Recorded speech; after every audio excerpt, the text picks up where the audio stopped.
So I'm sure, as you can tell from the title and the thumbnail of this video, we are going to be talking about pretty heavy topics today and tomorrow, and probably another one, that are also very important for us as business owners and just for humans in general. It's good to have this information.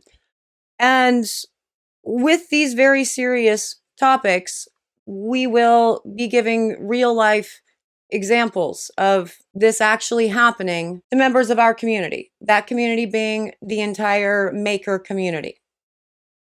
And so a lot of information is going to be covered within these videos, and I wanted to tackle DMCA and the abuses of how it can affect you, because it can, and all of the legal things, the things that we need to know as good business owners to make sure that we are running our business professionally, ethically, legally. And I will tell you more about why we are doing this and what this whole thing is in just a minute. But before I do, hello, I am Mrs. Soap and Clay. Let's make stuff.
How's it going, Sudzers? Welcome back to the channel. You are at Soap and Clay, where we make all the soapy things, and you are here for day 300 and something of 365 days of soap. And today we are talking about DMCA, and what it is, where it started, what it was always meant to cover, and the ways that it is being abused today, because it is being abused. And we're talking about this for a very good reason. One of those reasons is, as you may or may not know, I have an upcoming video highlighting a real world, real time example of an abuse of the copyright system, DMCA takedowns, the abuse of all of this ownership things in our community, like happening now. And that video is primarily focusing on copyright law and intellectual property ownership and when you can't own things. But in order to get the full magnitude of what it actually means, what this company has been doing to its competitors, you need to understand the DMCA process in the first place. And I honestly took that all for granted. I always had a good working knowledge about what the DMCA was, right? And I'm familiar with it in the terms of YouTube. And I think we've talked about that actually before, like early on in year one, when I got hit with a bogus DMCA claim. And we talked about that. But I think took for granted, because you hear the term DMCA thrown around so much, about the actual magnitude of the responsibility that somebody filing a DMCA claim was always meant to have, and the impact that a false DMCA claim, so DMCA abuse, has on the end user. I took that for granted, actually. I always just kind of assumed, well, you know, if you get hit with the DMCA takedown and it's false, just file your counterclaim and it will all work itself out, because truth will out, right?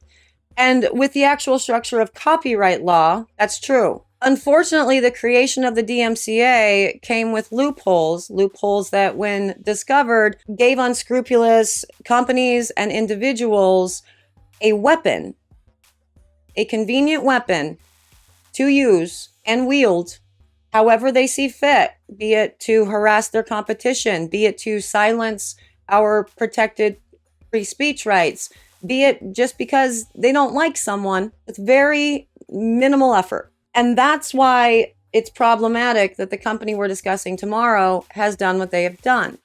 But in order for you to even understand that, I think we need to go through the history of DMCA. So that's the point of this video. So that's what I will be doing while we stamp some soaps, which you won't see, but my head will be down, and, help you sort of understand this process that I kind of didn't get until real world examples of the consequences of that were right in my face. So first up, in order to explain all the things, we have to start where all good stories start, and that is at the beginning. So let's start out with the history of the DMCA. So the DMCA, the Digital Millennium Copyright Act, was signed into law unanimously. Those were the days, right? In 1998. And the entire purpose of the DMCA was to give the federal government the ways and means to continue enforcing our treaties in an internet age. And that's obviously important. Every country has to make their own rules as to what can and cannot come into their country and under what parameters. But when the internet took off, we found ourselves kind of in a pickle because our laws regarding copyright didn't have a provision for the internet because that wasn't a thing. And the real reason why they started penning the DMCA in effect was because of bootlegged, pirated, movies and music, because they want to be able to shut people down at the source in other countries that are effectively taking someone else's copyrighted material. In this case, again, it became a big issue because of movies and music, and none of these record labels and, movie houses were getting their money. And that's not good, because it made it all too easy for other countries to just set themselves up a website and sell their pirated material. They found another way to bring in the stuff that was before against the law. And when the U.S. tried to enforce the treaty, saying, no, you can't do this. This is against this. They went, you don't have a provision in place for this. So the DMCA was born.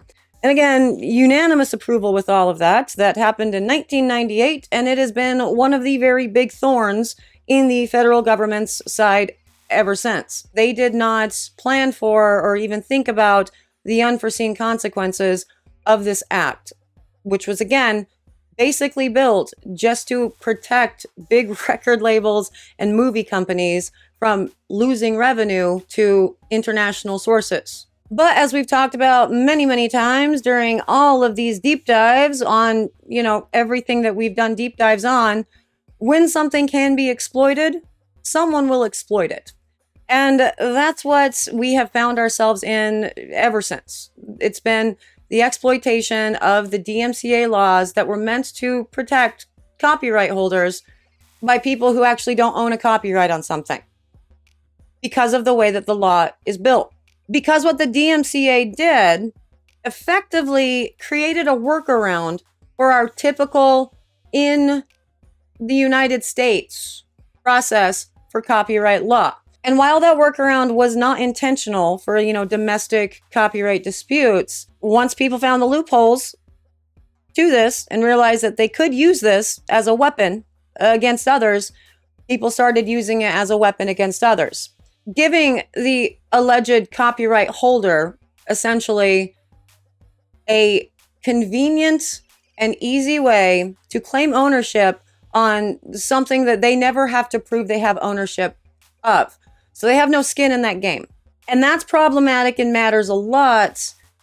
Well, obviously for a lot of reasons. And the biggest reason why unscrupulous and unethical businesses and individuals were able to do this and abuse the copyright system, abuse the DMCA, was because we gave all providers of anything that you could experience on the internet something called safe harbor, which is effectively they are not liable for anything that goes on their website. And while the law does spell out that each provider needs to come up with their own system of parameters on how they respond to copyright claims that are sent to them, it also gives really no recourse for the person who is being accused of copyright infringement.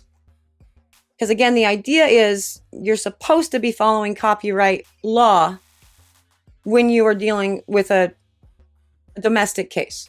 Now, I do talk about those policies and those parameters in pretty great detail in tomorrow's video, but just in case you missed that one, basically what the parameters are, and for this, I'm going to use specifically, website platform providers. So things that you would host your website on. Basically, what the parameters are thus, which is all backed up with the DMCA law. Again, making the provider not liable.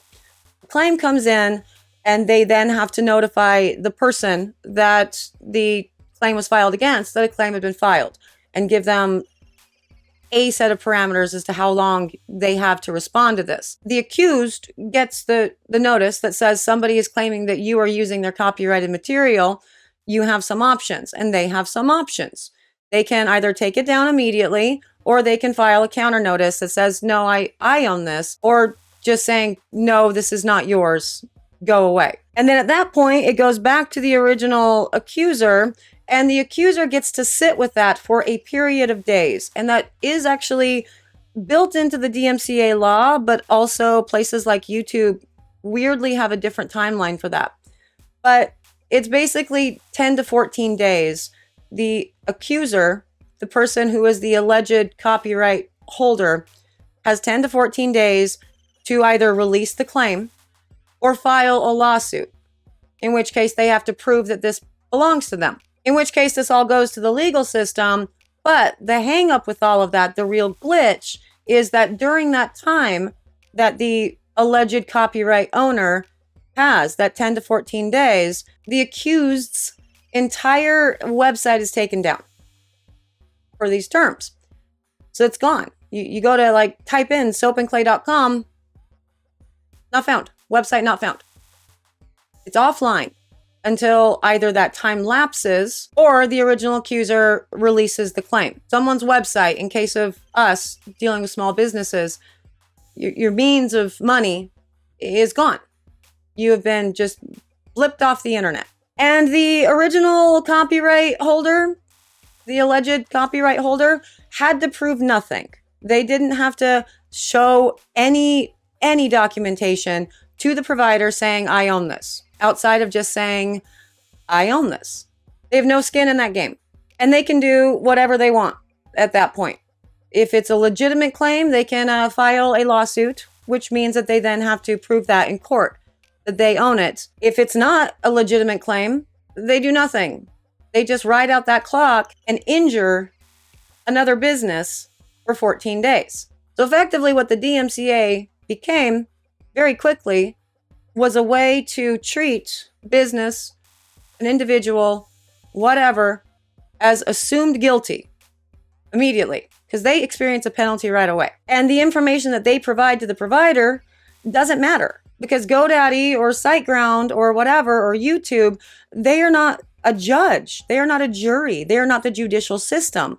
They are simply just providing a platform for you to put your stuff on. So effectively, again, this makes the person that was accused of copyright infringement guilty, and the person that's doing the accusing, the alleged copyright holder, the prosecuting judge and jury. They have the final call. If they do nothing with all of this, great, we don't have to go to court, but someone has still experienced very real loss because of the actions of the accuser for no reason. I think we can all agree that giving a company or an individual the ability to act as a judge and jury is a bad idea.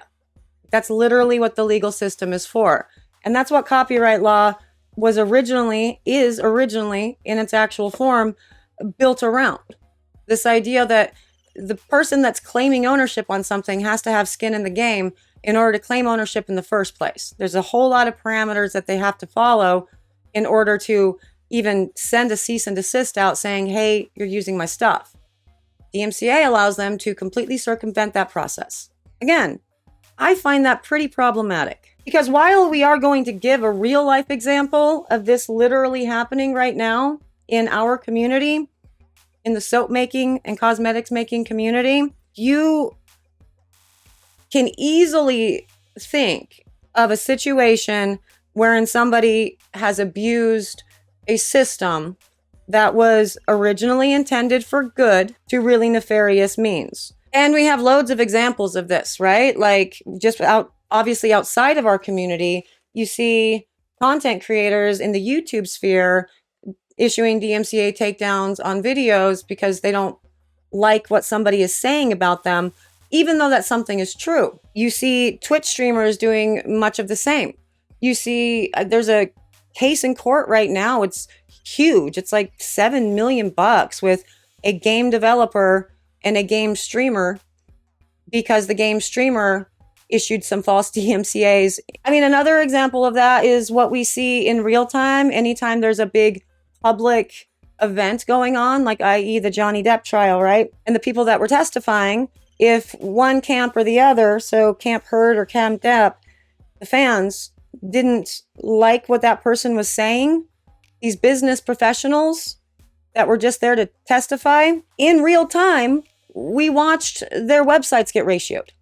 We watched their Yelp reviews and their Google reviews and their whatever drop to nothing because it's become part of the just social norm, I guess, to be assholes. Like we just watch it. And there's no skin in the game for you like, oh, I'm going to join the trend and go give a bad review to someone that literally I don't have any experience with. It's a false bad review. It's fine, cool, whatever. I did it from my sock account. Nobody knows it's me. But that person that just happened to has to deal with the fallout of that. And it's big. It sounds like the world's most nightmarish situation ever to be in that position.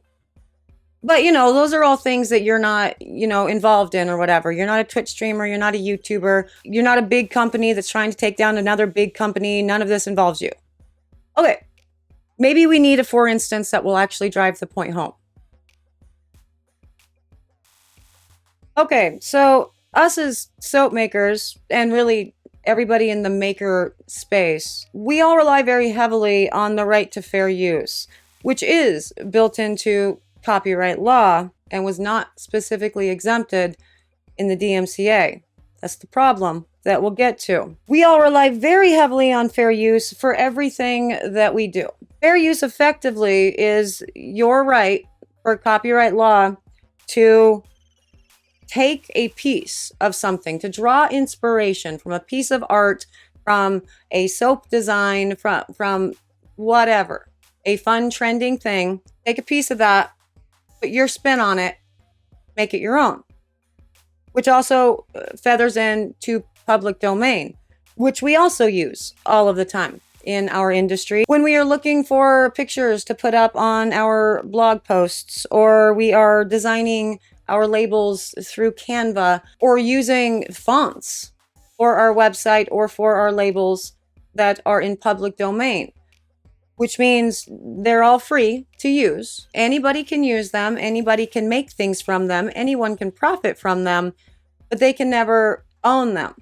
An example of that is given pretty often in both law school and art school and graphic design programs is the Mona Lisa, right? The Mona Lisa is public domain because copyright was not a thing when the Mona Lisa was, made, which means that we can all use it. We can use the Mona Lisa however we see fit. We can put it on a shirt, we can put it on toast, whatever, and we're not in violation of anyone's copyright. But we can't then take that shirt that we just made and claim it as our own. Fair use. It's public domain. It's all part of the catalog of stuff that we all get to use. Our industry is literally built off of that. And you being here watching this video is proof positive of that. You come here and you watch me pour things and you get inspiration from that and you then go make your things. It's all fine. No problem.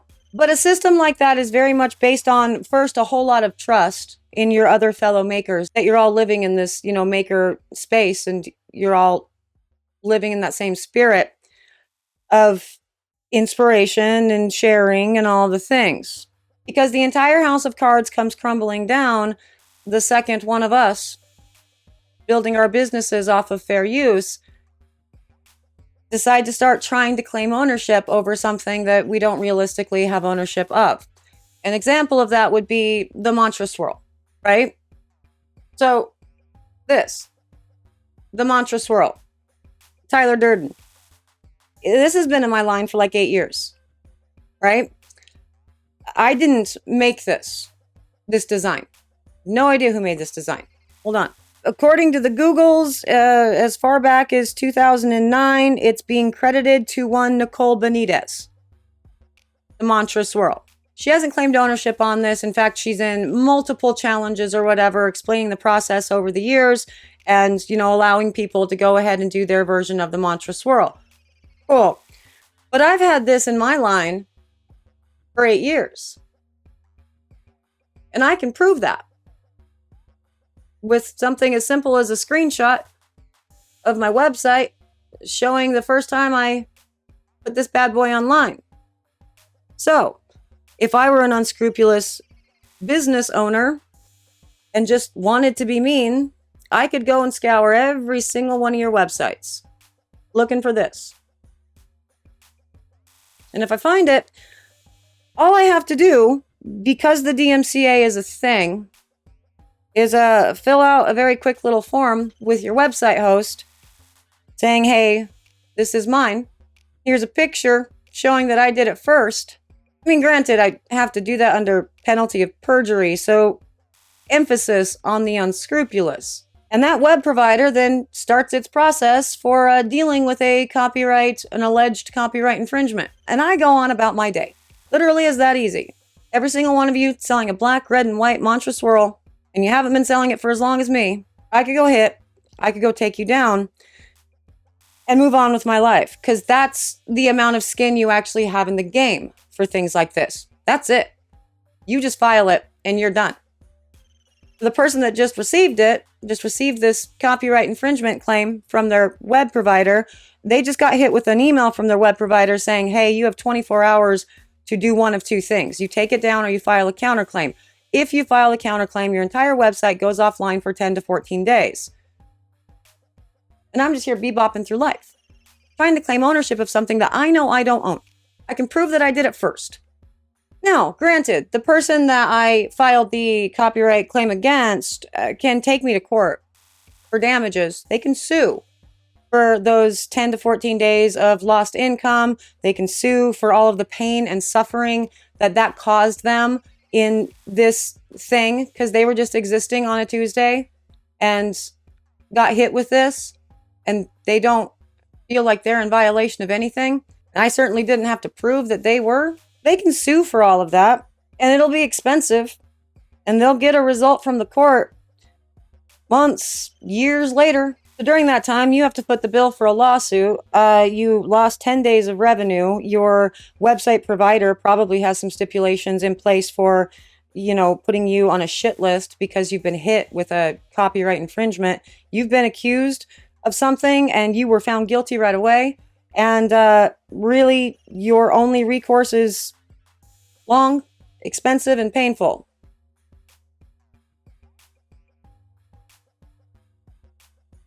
That's DMCA. Those are the consequences of violating the DMCA. The unforeseen, impossible to even quantify damages that someone on the other end experiences, while the person that did the accusing doesn't have to do anything else other than accuse. Because people have been allowed to get away with it for a very long time in a lot of different ways. And they have used that as a weapon, from everything as obvious as just trying to shut down the competition to trying to silence people for exercising their rights to talk about some underhanded business tactics from somebody else or bad behavior that somebody else is engaging in. Yeah, just you see your name in a video and you don't like it, file a DMCA takedown. Instead of going through the actual legal processes of, filing lawsuits for somebody saying things that you don't like about you, or, going through the proper copyright process, which is a cease and desist via certified mail after you've done a whole bunch of other things, you could just use the DMCA. Convenient. And that's a lot of doom and gloom. That sucks. That is a situation that you can absolutely find yourself in. The reason why I know you can find yourself in that situation is because members of our community are currently in that situation. And they are living a nightmare. All because there was an easy way to exploit the DMCA system that the unscrupulous and unethical people in the world will use as a weapon. But luckily for all of us, in recent years, for a number of reasons, one is our society is swinging back into rational, honest, thought and discourse and interactions with people, and no longer just letting people do things and get away with them. We're holding them accountable again. We have this voice and we're using it. So we're forcing the, federal government to start to fix this. And the way that the federal government is framing the way that they're starting to fix this is because increasingly court cases are finding, regardless of what the DMCA says, copyright law still stands. You do have rights. And I will link a whole bunch of cases below outlining that in a lot of different scenarios if you're interested in reading them. The point is, the law is changing, but because while it's not changed yet, it's important to be aware of the reality in which you live. There is no real way to protect yourself against an abuse of the DMCA system. There's not. If an unscrupulous company is going to do a thing to you, they're going to do the thing to you. And there's really no consequences for them having done said thing, unless you file a lawsuit, which is, something you can do. So if this happens to you, first and foremost, contact an attorney. Just seriously, understand your options. If you take it down, understand that you could potentially be opening yourself up to the argument of, you were guilty of this and you were admitting guilt, and the person that's continuing to file false DMCAs is emboldened and will continue to do this to other people. If you file the takedown, you will lose revenue for 10 to 14 days immediately. Immediate loss felt. File the lawsuit to be compensated for that revenue lost, as well as your pain and suffering, all the jazz.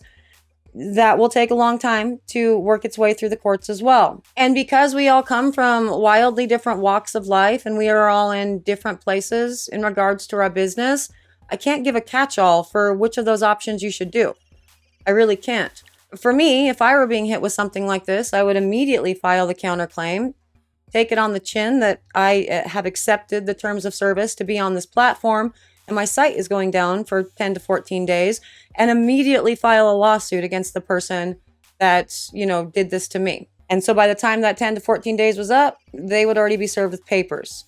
But I recognize that the sudsers are not all where I am in life. And also that's one of the reasons why, people that are being unscrupulous, companies or individuals that are abusing the DMCA takedown system, target people smaller than them.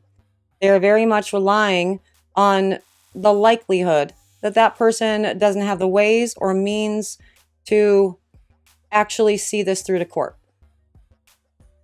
So the thing that they wanted accomplished, be it to silence someone or to harass a competitor or to remove a competitor completely, has been achieved because they're punching down, essentially.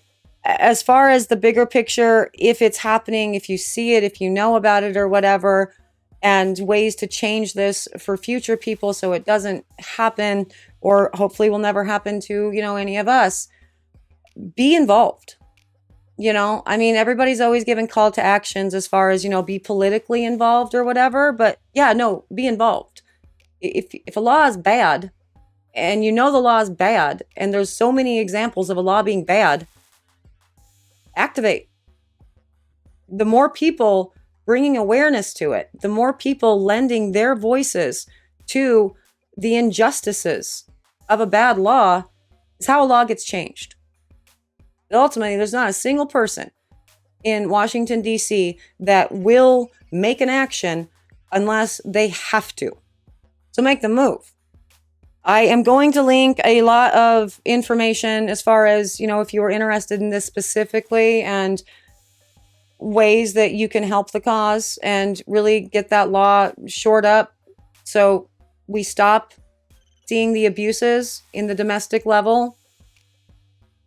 there are some very good foundations out there that are doing good work. And so feel free to check those out if you want. And like a lot of our deep dives end, you know, palm and cocoa butter and, you know, the questions and the conflicts and what you do next. There's not an easy way to wrap this up and tie it up into a pretty bow, but you have to make your own decisions and what works for you within all of it. But being equipped with the knowledge and the information so you can make a good informed decision is a step in the right direction. So that's, you know, what we've done. Now you know all kinds of stuff about the DMCA. Next up in this, as I said, I will be discussing in tomorrow's video a real-time, real-life example got dropped into my lap because of the maker community using their voices the way that they could to bring attention to a very real issue of a company that literally built their business on their use